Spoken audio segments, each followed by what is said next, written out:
Hi, I'm standing here at Long Beach Reach at the corner of Edward and Park Avenue in Long Beach. Why am I here? Because of this week's Parsha. Parshas Naso in the middle has the story of the Nazir, the Nazirite, the individual, the man or the woman who takes a vow, abstaining from wine and from getting their hair cut, coming in contact with the dead. And at some point, the person makes this vow. It could be minimally for a month, but it could be for longer.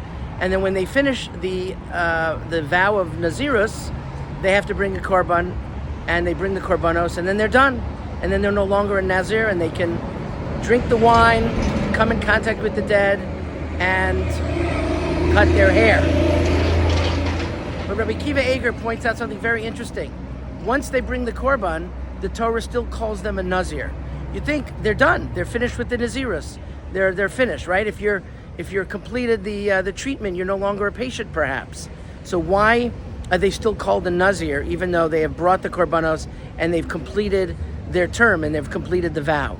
Rabbi Akiva Eger answers that they want to take the passion that made them a Nazir with them wherever they go. Even if they're no longer abstaining, they still want to take that passion with them. I'd like to suggest something different.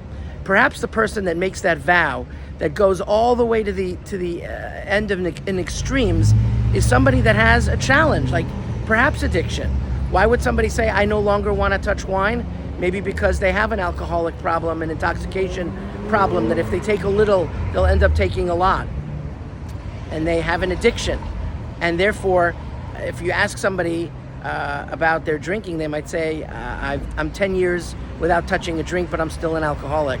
I still have the title alcoholic because I had that challenge. Perhaps the Nazir is taking that idea and saying that even though I'm going back and with moderation, dealing with whatever I was trying to avoid, I still want to take some of that with me, and I still recognize the need for abstaining sometimes, and the need that I may need to go back one day, and the need to know that I'm struggling with something.